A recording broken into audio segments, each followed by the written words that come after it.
What is up, everybody? Welcome back to the Deborah YouTube channel. I'm Kevin. That's Christian. We're back with a this or that. Bijan Robinson versus CeeDee Lamb. We're going Dynasty on this one. And this is an interesting conversation. So we've had this conversation a couple times off the air, and we're like, hey, man, who would you take here? And this has been going on in a lot of drafts that we've had. We've had Bijan and CeeDee kind of going there. Do you draft the running back in 23, which is blasphemous? We don't draft running backs in 2023, do we? Or do we go after CeeDee Lamb, kind of a known asset, a wide receiver that you can kind of trust, plug it and play, get 17 points per game? Where are we going with this? So we're going to tell you guys how to draft, what to look at in terms of their profile, and how to team build around these guys if you do draft them. So stick around after the intro, hit that like and subscribe button. We'll catch you guys on the other side.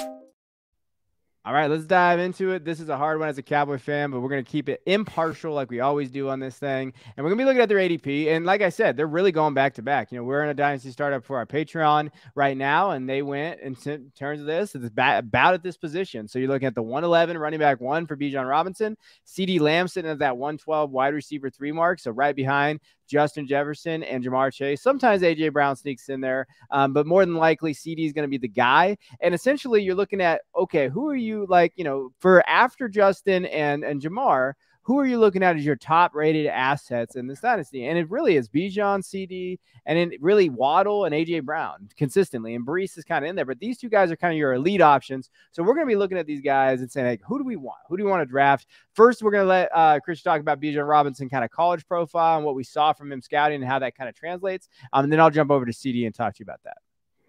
Yeah, so from a production standpoint, 2022 is probably Bijan's best year, 258 attempts, 1,580 yards, over 6 yards per attempt, 18 touchdowns. The receiving work did come down a little bit, but Bijan was definitely the engine to that Texas offense. That Texas team was not very good. Their quarterback play was a roller coaster, to put it lightly. It was quite bad in 2022, and Bijan kind of made that offense go and kind of pulled them to a few wins. There were, you know, over his first 2 years, I think he struggled to stay fully healthy through a full season.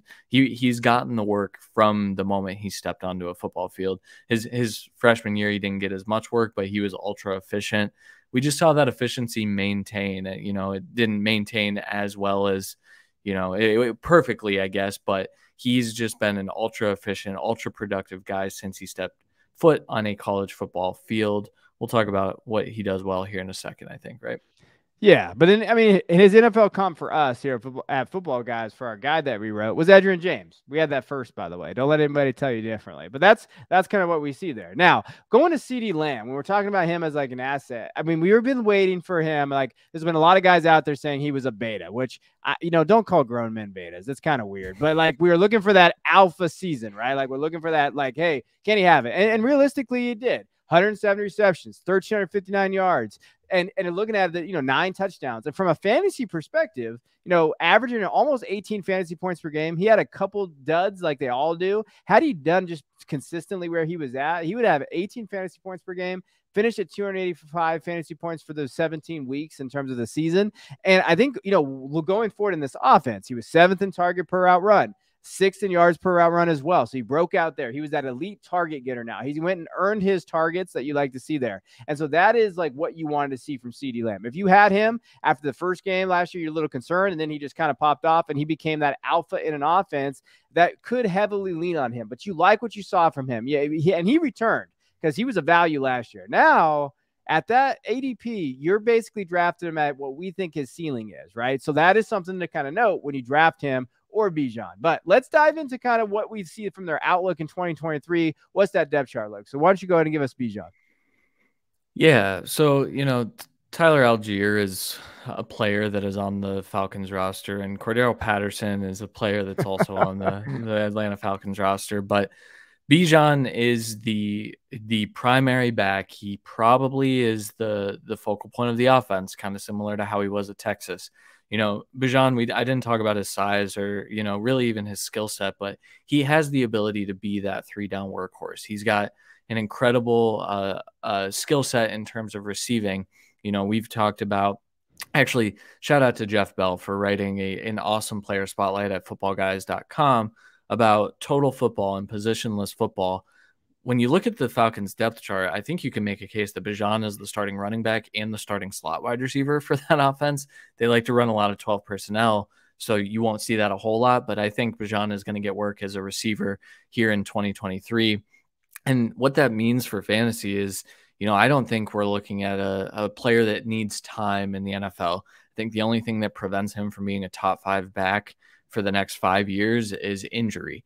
I think, Arthur Smith offenses tend to lean on their running back and need a running back that can do something like that. Arthur Smith was at his best when he had Derrick Henry to give 300 touches to, and he had a 2,000-yard back with Derrick Henry. So I think Bijan probably doesn't offer exactly that, but I think we're going to look at, a ton of total yards. I think we're going to see just a ton of production.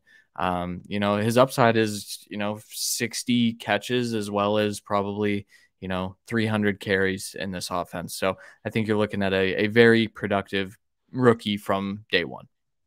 And the death of the bell cow might not be the death of the bell cow anymore with Bijan there. Like, that's kind of what you're looking at. And that's like the ceiling that we were talking about. And that's why he's getting rated so highly. Like, and I've been playing fantasy for a long time. And I haven't seen a running back come in with this kind of value, this dynasty value before. Like, I haven't seen it. Like, people talk about Saquon, but he wasn't at this level when he first came out. Like, and that is, I think, something to kind of know.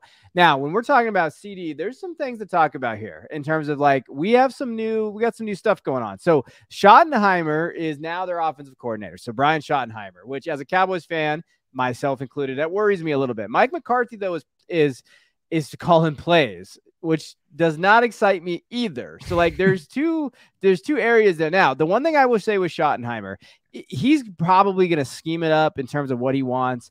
And over his 3 seasons with the Seahawks, when he was their offensive coordinator, they did rank 6th in run play rate and in play action rate. They were 8th. So you saw a lot of play action, that you saw a lot in terms of deep ball throws, those type of things. And I do think, and they talked about this in a recent article that I read about the Cowboys, we're not going to see those hitch curl routes that we saw a lot. Like, that's a staple in Kellen Moore's offense. What you see in the Schottenheimer offense kind of areas are drive, shallow crosses, spears, China, passing game concepts. So basically getting guys in movement and getting guys downfield. That could excite you about CeeDee Lamb. We're not going to have to see him run an 8-yard hitch anymore. Now we're going to see him going over the middle of the field and getting some more yak. And like that, I think, is an area where, like, okay, if they do that, you're excited. You're going to see those kind of like that area where you're happy with kind of his yak, his ability to get targets. Deep balls maybe be there a little bit more. And if Tony Pollard can stay healthy, and they're talking that play action that you like to see, Dak can hit those guys. Dak is pretty underrated as a deep ball thrower, and especially in play action. I think he's always been pretty good. That is, I think, where you're excited, I guess, if you want to say that. But I will say, like, neither Schottenheimer or McCarthy are creative play callers. So the question remains is, how creative can they be getting CeeDee in there? Now, they did add Brandon Cooks in the offseason. They have Michael Gallup, who is underrated. Let's not stop this nonsense with Gallup. He's coming off an ACL that really late in the 2021 year, wasn't really ready last year. He did his best, but he's going to be kind of fully healthy with Cooks there. So like, I do like what they have around him. Like, I think that like that's going to take a little bit of pressure off him, especially Brandon Cooks. So we could see a little bit more with CeeDee there. I understand the play calling is a concern, but he's an alpha, and he's in an offense that's going to throw it. I know that they're going to have to move it around in the NFC East. We're going to see that. Pollard, and then nothing behind him, there's a chance that, if he got injured, we've seen more passing volume. So I'm tentatively okay with where he's at as a fantasy asset, but I do worry about that coaching staff. Yeah, I mean, I also think more passing volume is coming. It's funny that when Kellen Moore left, Mike McCarthy said, yeah, we want to establish the run a little bit more.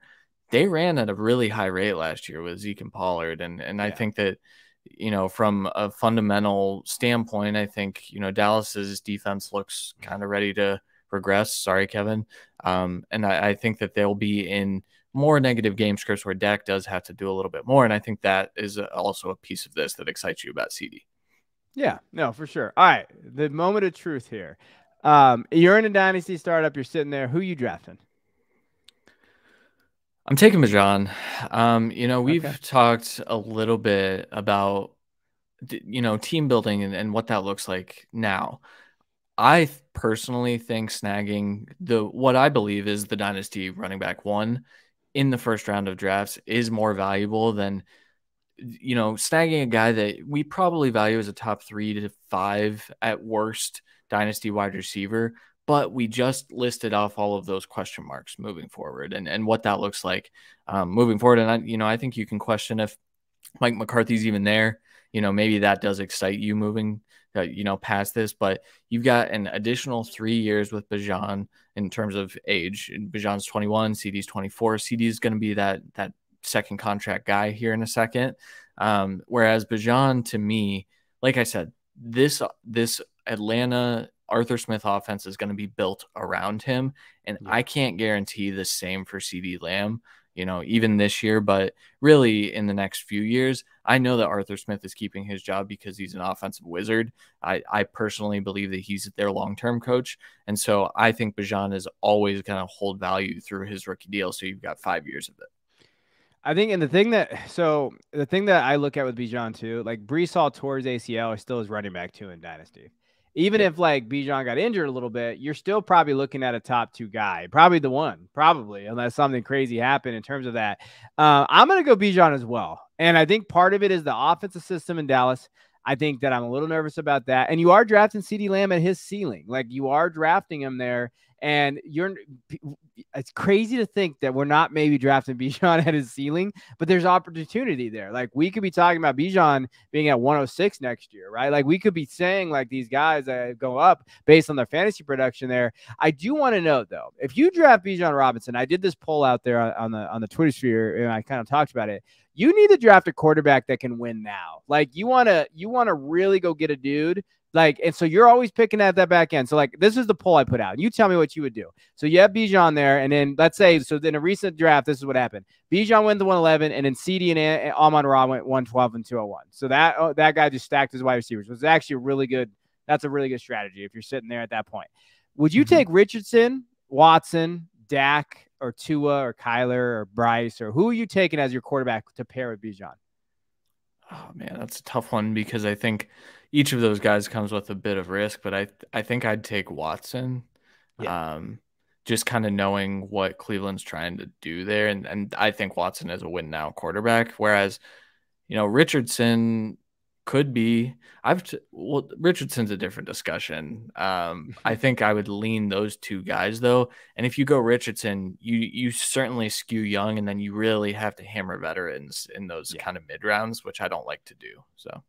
Yeah, and that's why, so I like to kind of just throw it out there because I would say it's got to be Watson, just because I think Watson could have like that top 8 finish, and then you pair that with like Bijan and his upside there, and I think that's what you'd have to look at there. And it's just interesting, kind of when we're looking at it. Now, I do want to bring to another point. So we're in a mock right now, and CeeDee and Bijan got drafted together. So 112, 201. Someone took AJ Brown at the 111. Obviously, an Eagles fan.